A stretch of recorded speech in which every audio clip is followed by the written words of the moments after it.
welcome into the PHNX Rising post-game show. Appreciate everyone for your patience, but more importantly, for your energy, because Phoenix Rising win 2-1 against Orange County. What a match. Dariusz Formella with a goal in the first half. The man was on one. He was hunting for a second. It didn't look like he was going to get it. But, you know, Orange County, they pull one back in the second half, and you're thinking, okay, this is a bummer. We've seen this before. Can't get worse, right? Edgardo Rito said, hold my beer, that Max may or not have been buying. Down to 10 men, red card. And you're thinking, dear gosh, just hold on for a point. And then Dariusz Formella said, you can hold my other beer that Max may have bought. Boom, second goal. That's a brace. Phoenix Rising win 2-1 in just an absolute bonkers match from start to finish. This match really had everything. Even within the lulls, there was still something exciting about this match. But again, I am Max Simpson. I appreciate everyone joining us. And no, Mr. Owen Evans and his fancy camera and technical difficulties. Be damned. I'm here with Jake Anderson. We're feeling good, buddy. How are we doing? What did you say right before we went live? That you quote you missed Owen? No, I didn't. Already? No, I didn't. That's not on public record. Not on public record. No, but yeah, this was a. I mean, 10 minutes before the game ended, the feeling was a lot different. It was, I mean, it was what's gonna happen if they concede at the end and lose? How are we going to lose our minds then? Dear God. I mean, I was in absolute shock at the fact that they won this game. I'm still waiting on the question from the referees. We asked in the pool, like, kind of what was said, what was escalated, what did Rito say? No real discussion. We asked Danny about it in the post game. Didn't really want to talk about it other than the fact that he thought the referee may have not managed the tempers very well. I know, but either way, this team just pulled 3 points out of their ass, pretty much. They probably should have been ahead earlier in the match. They didn't necessarily take the best chances of some opportunities. Gallardo is probably the biggest one, right? But we were talking about that's like a diving header. It's not really his thing. It's still going to be a difficult one to finish. But from that distance, you know, if you just get it on target, it's in. But Dariusz Formella, man. Ooh.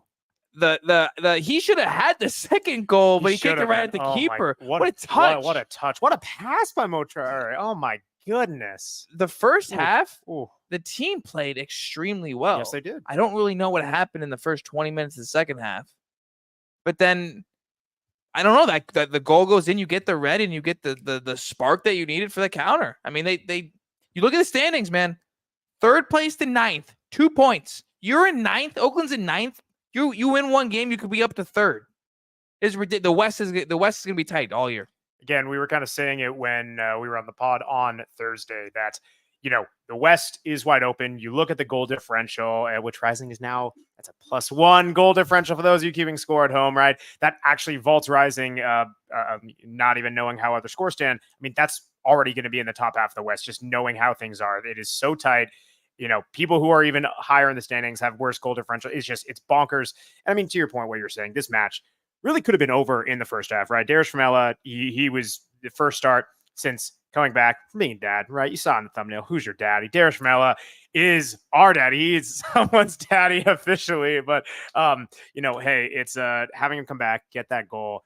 And you just see the momentum, right? You kind of saw him. He was really hunting within those right positions, even within the goal. You know, he can do the hold-up play, and he did it very well today, all things considered. But really where he's best is those late arriving runs. It's being able to get on the ball outside of the box and then combining with people. And you saw, even when the goalie scored, it was that late arriving run. Gabby Torres cuts down the end line, almost had a kind of a one-on-one with the keeper, but he said, no, I'm going to make the smarter pass, cuts it back. Dariusz Formella running into the 6-yard box, puts it away.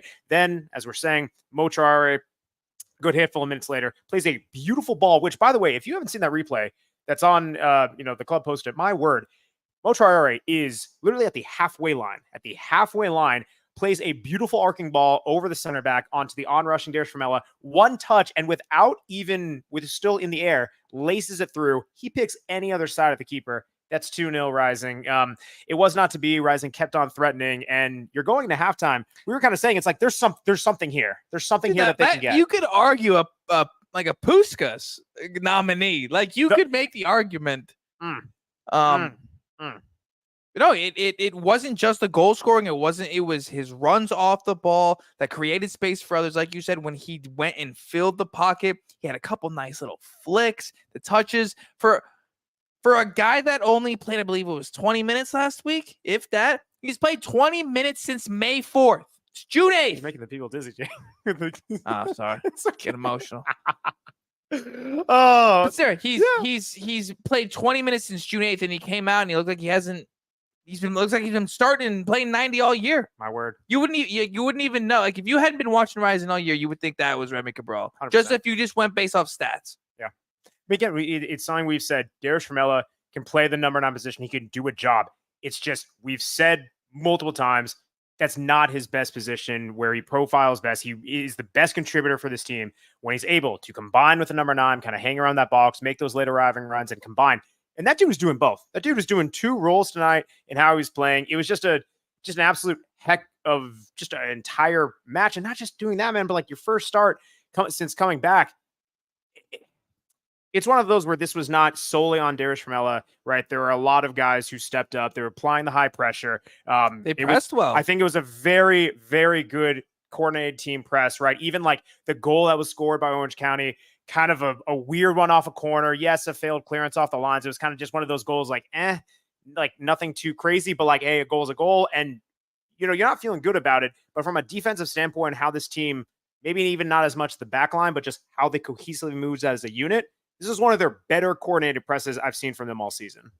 Yeah, I was again, I think it has to do with the fact that there was a formation tweak, right? And we had talked on Thursday about how you can tweak the formation.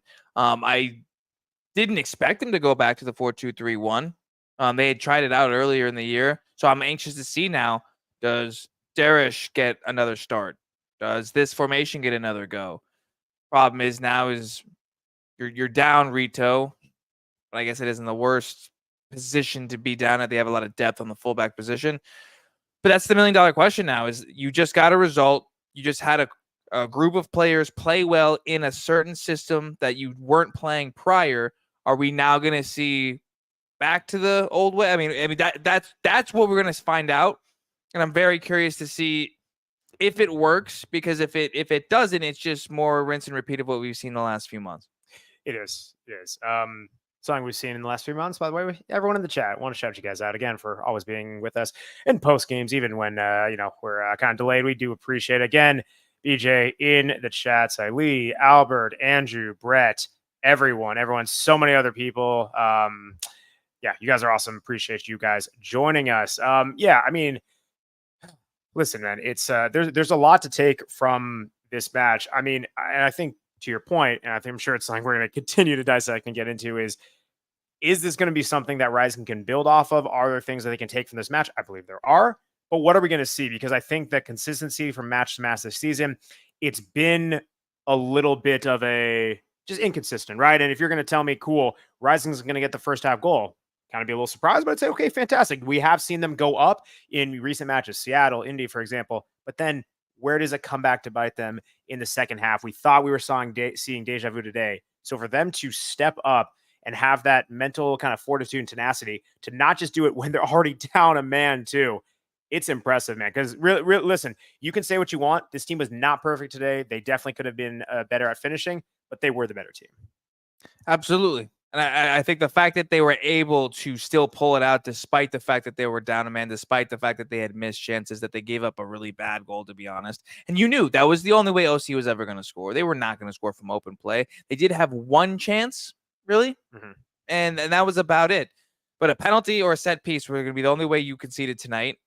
If you get we talked about it, Rising not scoring 2 goals in a lot of games. They got the second goal, which got them the victory against the OC team that doesn't score. Now, I must say, OC did nothing going forward. No.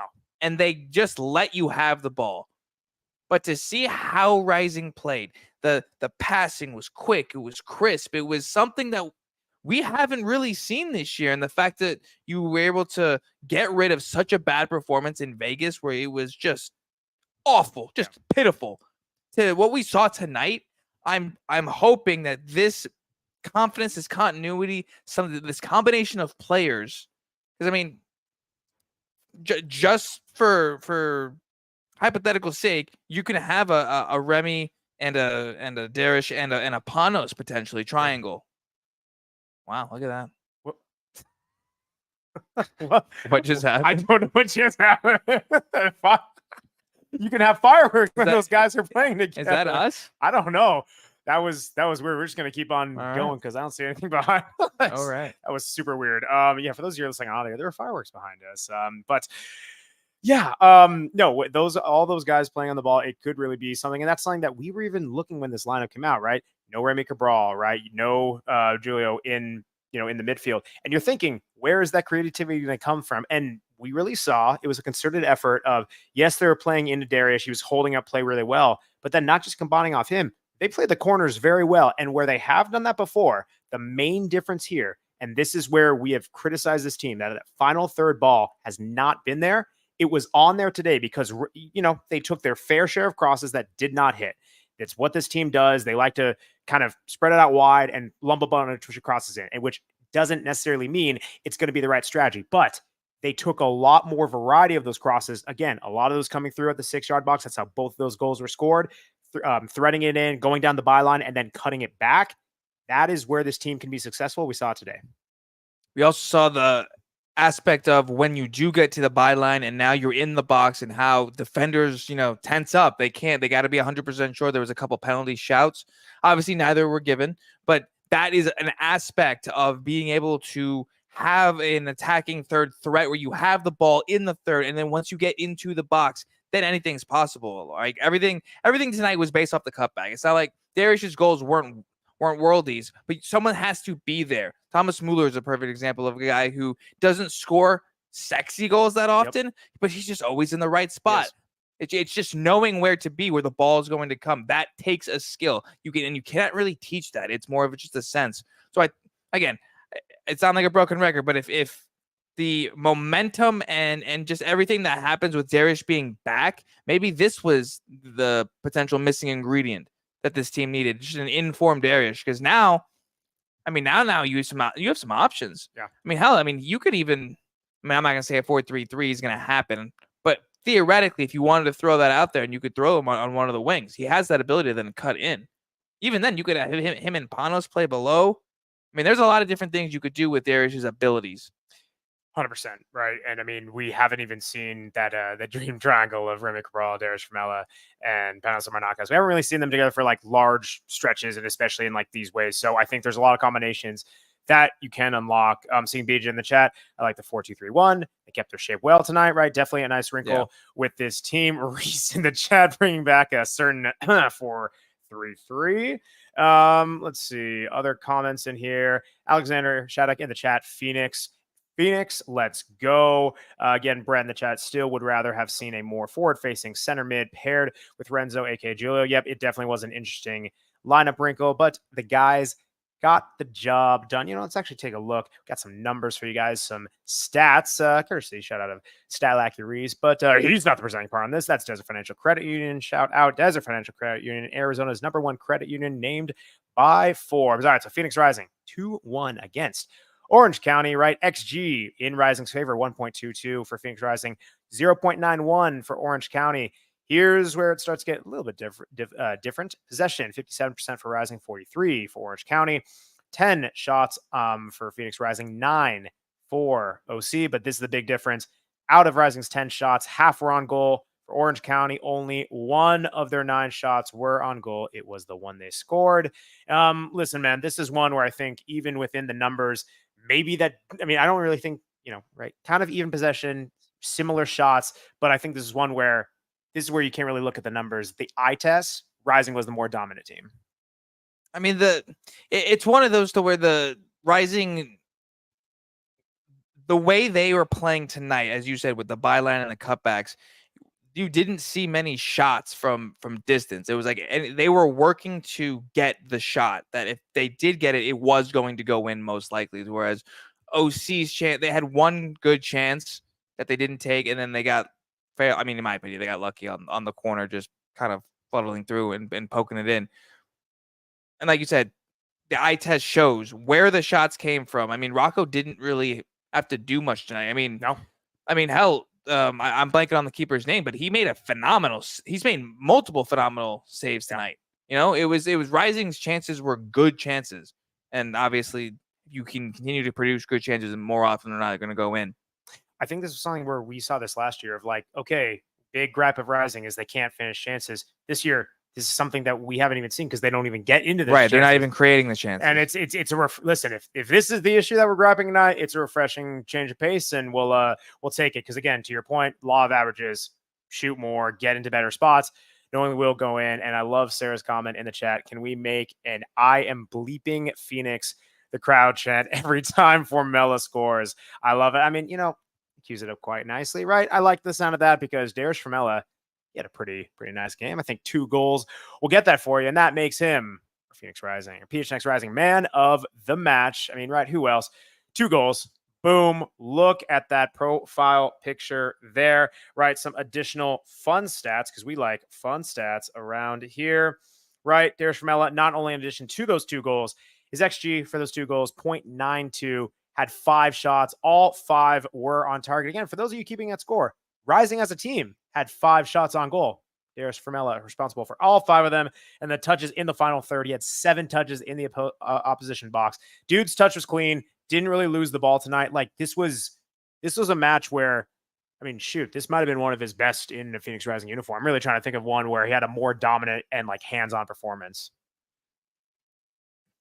Did he score at Vegas last year? No, because that's where he got because Panos got the tattoo. Right. Yeah. There was a game where he scored and it was very clutch. And I'm blank. It was on the road, I believe. Mm-hmm.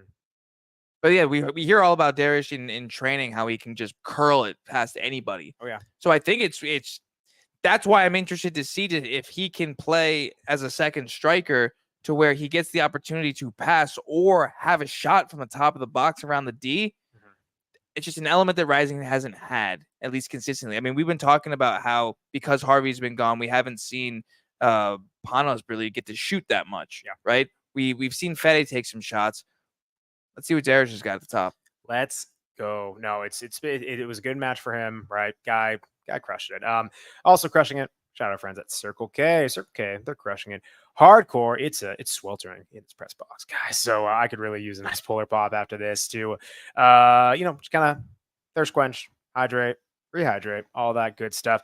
Check out our friends at Circle K. Again, you get a nice 79-cent polar pop. So, you like saving money on a nice cold beverage. Go to your local Circle K at participating locations. A 79-cent polar pop. You're an Inner Circle member? What's that? Oh, is that I hear? You're an Inner Circle member, which is free to join. And you can get a 69-cent polar pop, which is 10 cents less than 79 cents. For those of you keeping math at home, you're doing the math. 69 cents. Get that with an Inner Circle membership. Again, free through Circle K. You also save 25 cents off per gallon every time you fill up for your first 5 fill-ups. Then you can save up to 5 cents afterwards moving forward. Check out Circle K again. Join the Inner Circle program. Get a 79-cent polar pop. Make it a 69-cent one if you are an Inner Circle member. Terms and conditions do apply at participating locations. Also, shout out our friends at OG's Brands. Kind of switch up on myself. Boom. OG's Brands. They're a good one, right? They have the Stevas, the Indicas, the fruits, the creams, everything like this for a game. Calls for OG's Brands, right? You want to partake a little bit, right? You got to be 21 plus, of course, but it's a nice way to kind of maybe cool out, maybe chill out after just a crazy match. This match might have been on OG's, right? That's what rumor is saying. The streets are saying that this match was on OG's, but check them out, right? Experience the fun for yourself if you're 21 years or older. Again, check them out at ogsbrands.com to find them at a local dispensary near you. And also check them out on socials at OG's Brands. Again, must be 20 years or older to enjoy responsibly. Alrighty, let's go. Alexander in the chat, thank you so much. Just went to Circle K, got my 69-cent polar pop. Oh my gosh, injected in my veins. Both that comment and the polar pop. Let's go. All right. Wow, we covered so much of this match because I feel like, goodness, there's so much to talk about. Dariusz was very much right. Stand performer, named man of the match for very good reason. Give me some of your other guys who you kind of liked coming out of this one. Sorry, I now have the referee's responses. Oh, yeah, live time. Yes, shout out Jason, PHNX Rising. Let's go. Okay, so the first question: what was the reason for Rito's first yellow? Rito was issued a caution for showing a lack of respect for the game. Second question, and we have to word these this way because the refs will just say like dissent if we don't word them. Sure. What words or other factors made the second incident rise to the level of a second yellow and then red card? You can tell Owen had a hand in this one. The second incident was a straight red card. Oh, that's not good. That is actually really not good. I was gonna say he looked like he just Rito pulled straight made to the back. Rito made an offensive and insulting action toward his opponent. Well, that's not good from a suspension purposes. Oh boy. Hopefully it's not two. It's not. Owen's probably asleep now. He'll have to give us the referees. Owen, wake up! Everyone at Owen. OJ Evans 18. Tell him to wake up. Just go do it. He knows a lot more about the level of severity and if there was violent conduct and all that. So he'll let us know tomorrow, I'm sure. Siley is saying he nudged him with his shoulder, but she doesn't think it was aggressive. Okay, gotcha. Reese, that Greg Berhalter speaking. Goodness gracious. Okay, well, no, thank you for that update. Yeah, the straight red is not what I saw in real time. I mean, listen, he was getting animated, he was getting heated. Right, you saw the first one for the yellow, and then the second, or I guess the red. Yeah, man, that was a time of the match where I thought it can go a little bit of south, but Phoenix Rising made it happen. I'm shocked at that point that they pulled it out. I mean, we were getting prepared for the worst at that point. We thought it was going to be an absolute. I thought they were going to lose. Yeah, they're going to lose at that point. You're down to 10 men. Because formation wise, we were just trying to guess at that point what was happening with all the subs. But I mean, he was a sub. Yeah. How many minutes did he even play? Lackey, Stat Lackey. How many minutes did he play? Yeah, I'm not. 15, 20 minutes. Yeah, Stylack is looking it up. That's the point. Is that he was a sub and he got sent off for something stupid. Oh my gosh, man! Like you were arguing for a pen. I get it. And you got a yellow. At that point, just run away. Like there's nothing you're doing. And you didn't help the team. Yeah. Hey, but maybe it's one of those like when in baseball when the manager gets ejected to get the team fired up. I mean, hell, it worked. I don't think he did it on purpose, but it could have ended up being like that. That's a plot twist. He did this on purpose to help galvanize. No, I know. I'm saying like that'd be wild. That'd be wild. Yo, we're gonna get a red card after our team just conceded like 5-10 minutes before, and now you're gonna go on to win. I love it. That's a fantastic spin zone, but no, that's just fair. Okay, but would it be Rising any other way? No. To be in control of the game, to be winning, you concede, you get a red in a matter of minutes, and then somehow come back to win. This was so honestly, that's in a way, actually, no, that's exactly what happened last year. Was it against, I think it was against San Antonio at home. Rising get a red card like 10 minutes in, score 10 minutes later, 20 minutes to go. You're 20 minutes in, you're like, boom, you're up 1-0. But then you got to defend for 70. You have to defend for 70, and then you let in 2 goals within the last 5 minutes. Yeah. So it was similar within that vacuum, but now you just kind of push everything at the end of the match. That was, yeah. Was that the game with the incident with the coach? Yes, I believe so. Yes, I reckon so. Oh boy, yes, and okay, we're getting a lot of people who are across the pond. Yes, Wells HC woke up at 5 just to nap at 8. Love that. Has to watch Wales play. Has to watch Wales play today and take 17 shots to Slovakia's 2 shots. Oh boy, Owen can take a shot with his face on it now. Thank you, Albert. Appreciate you in the chat. But yes, okay. So Dariusz was key performer tonight, as we mentioned. Who else do you got? I mean, Gabby played well, I thought. Put in a shift. John played well. I mean, Rocco didn't have to do much. So I think he just gets like a pass, like a default. Renzo didn't play bad. I mean, it was a good team effort through and through. I think the wingers obviously created. I mean, Gallardo.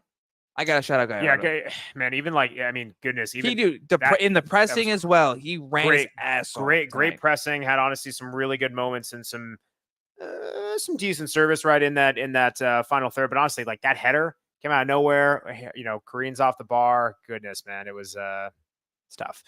But no, he had a good performance. I mean, off the bench, I guess really not too much impact, and also like it was kind of a blur knowing like Rito's cameo and everything like that. So that was kind of wild. But no, I think everyone really put in the shift today. Again, like you're gonna guys are going to be feeling it tomorrow. You had a lot of tired legs based on just their running, but I think this is one of those things of like these goals that were set up were based on a lot of those long balls being put in, especially the first one where Gabby was able to take it, square it over to Dariusz, all that stuff. Second goal in a similar-ish fashion. But all of that comes from you're able to play a high line because you're pressing up. Like all these things are connected. Nothing was against the run of play. Nothing was against a set piece, whereas this kind of fluky things. This team had a connected win. And even though there were some moments that were a little bit sparse here and there, like this is where you see a lot of that hard work. And hopefully you just want to see it come to fruition. It did tonight twice. My only question now is how much of this is a result of Phoenix improving or OC just not presenting much of a challenge going forward?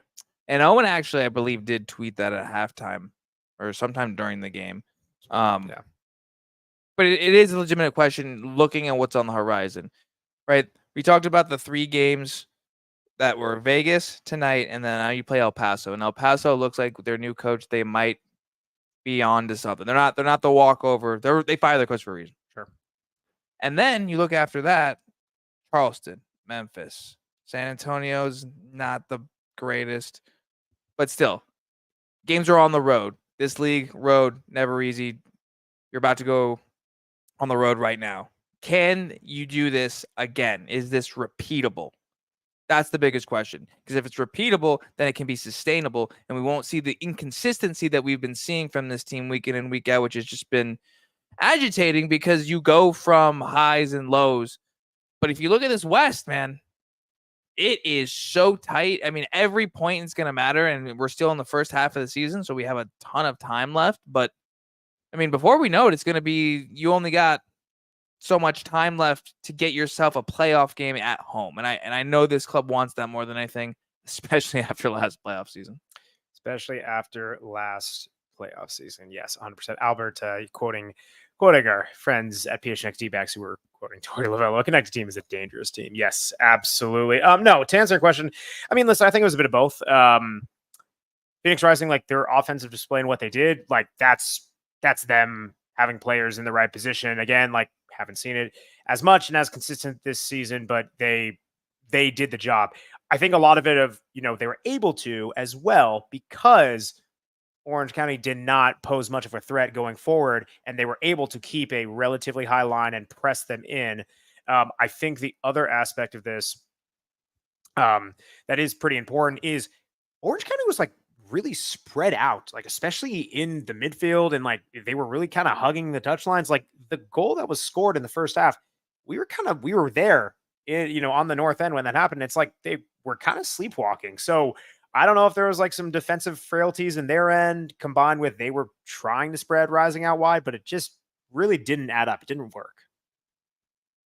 I mean, I guess that makes sense if you think about it from if you're expecting Rising to come out in their 3-4-3, 3-5-2, whatever, and you want to not give them those flanks, you pinch them and make them force them to play through the middle. And I think that played right into the hand that Danny played because Danny was like, okay, we'll play a formation that allows us to do both. And now instead of just overwhelming on one side, which is probably what OC would have expected, you had a lot of inside. I call it inside out hourglass type, where you take your 2 pivots and Jose and Renzo, and then you can either give it to Panos, who can then give it to. And we saw triangle, and then that's when you got to the byline to the cutbacks. So again, was tonight's formation a reaction to the team you're playing, or is tonight's formation something you actually believe you can go and play any team with?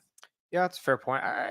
It's I'm sure when you're approaching these things, it's probably a healthy mix, but you want to play your game. I mean, we have seen this team in a way play a bit of 4 at the back and all that stuff. So I think they're just trying to play their game. Yes, maybe they saw a possible weakness within OC, but no, I like the game plan out the back. It worked well. Kind of overload the midfield. You had men advantages in those certain areas. And yeah, I mean, I think this is kind of what has happened to Rising is when they play that 3 in the back and they put more of that emphasis in those wide spaces, it's kind of felt like isolation at some times. And I think that's where you get a lot of the back and forth.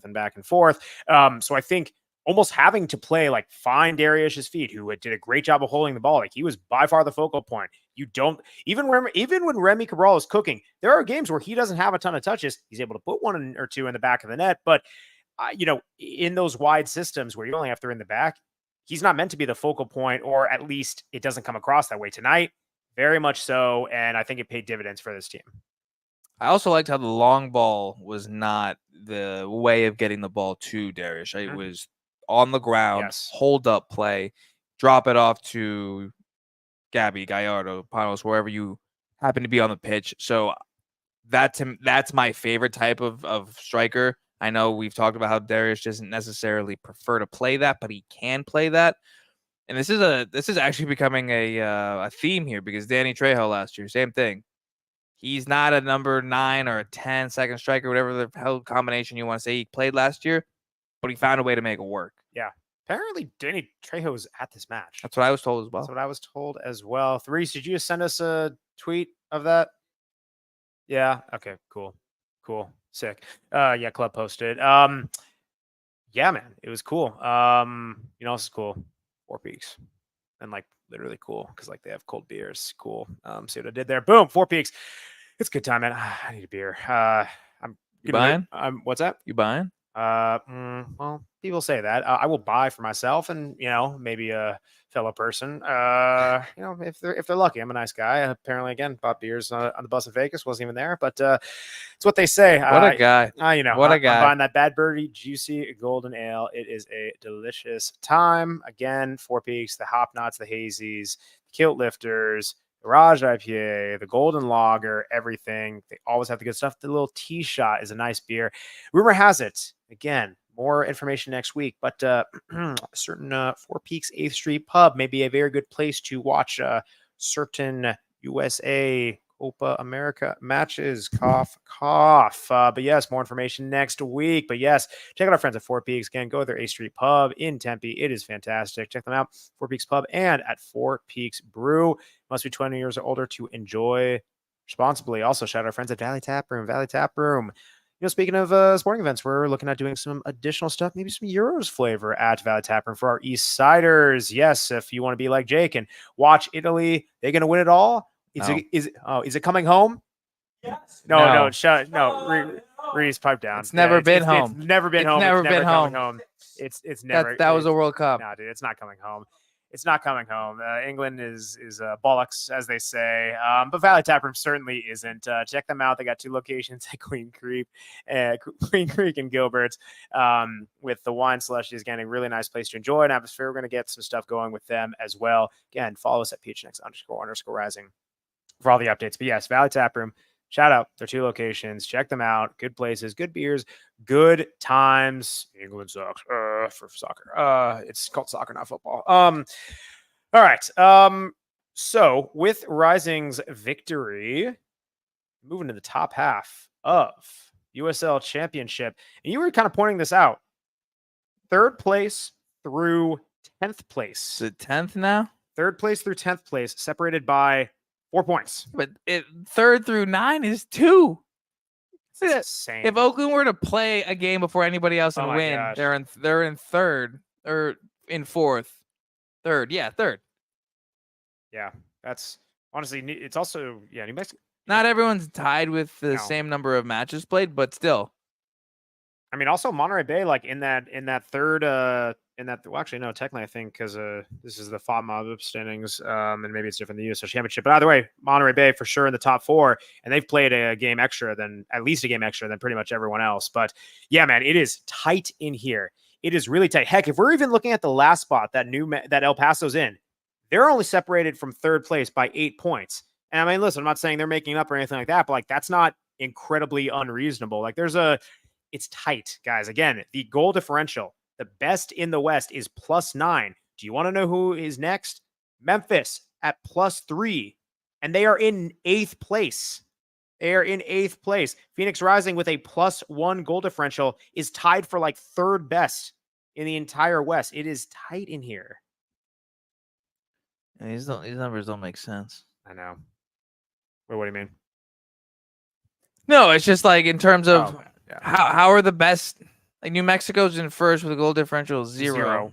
But again, it means they're getting their ass kicked when they lose. Monterey Bay's in the top 4. They have a -4 goal differential. They're, again, Memphis, second best in the West. They are on the very low-ended seeds. It's only 9 through 12 is actually pretty accurate, where everyone is in a -6, -7, -9, -7. Go figure. It's a weird one, man. Again, like the East, it is. I mean, the East is pretty according to play. Of like Charleston's forgotten how to score. Yes, they have. But the goal differential, I don't know what's happening. The goal differential makes sense in the East, not in the West. It's kind of weird. Again, this is like you said. You look at the matches up ahead. Phoenix Rising has an opportunity to play in a lot of guys. Right, there it is going to be a couple of East Coast matchups. Right, El Paso, Charleston, Memphis, San Antonio, El Paso again, Hartford. Like there are some wins in there that you, if you're able to get it done, get it done. You're playing some guys in the West. Like it could happen. It can. It's just going to be tough because we've seen how inconsistent this team is home and away, right? Like they've gone and they won on Rhode Island. Yeah. Right. And they won 3-1 and it was an impressive performance. And then we've seen what they did in Vegas. And then we've seen them, lose to Birmingham here. They lost to Vegas here last year. But then you go out and you just beat OC. And you probably could have beat Sac. It was a great performance. You just didn't finish, right? You didn't. So, like, which one's going to show up? Yeah. It's a fantastic question. Albert in the chat, phrasing for sure. Goodness, there's so much we can get into, and I know we will next week. Is there anything else we have? We've covered a lot. It's a late one. It's a late one today. The later kickoff at 8 p.m. I don't mind the 8 p.m. I don't mind it at all. Yeah. Anything else you got tonight, buddy? Let's make 8 p.m. kickoffs a thing. All right. Well, and on that, we'll appreciate everyone joining us here on the PHNX Rising podcast. I got the score correction right. Yes, you did. I also got it right if you added 1 to Rising. You can follow us at PHNX__ Rising because double the underscore. Double the goals Rising score. Yes, let's go. Follow me on Twitter at Max David Simpson. You can follow Jake on Twitter at JWA1994. You can follow StatLikeYourReese on Twitter at Reese11_. Tell him it's not coming home. Tweet at him. It will be funny. I will laugh. You can follow Owen on Twitter at OJEvans18. And you can follow producer Jacob, who's just been absolutely incredible. His address is blank, redacted. No, don't follow him in person. I think that's called stalking, but he's a nice guy. Go follow him on Twitter somewhere. Someone could drop it in the chat. But it's a beautiful game, but it's way more beautiful when Phoenix Rising go down to 10 men and still win the darn match. Good night, everyone. We all silly like the mayor.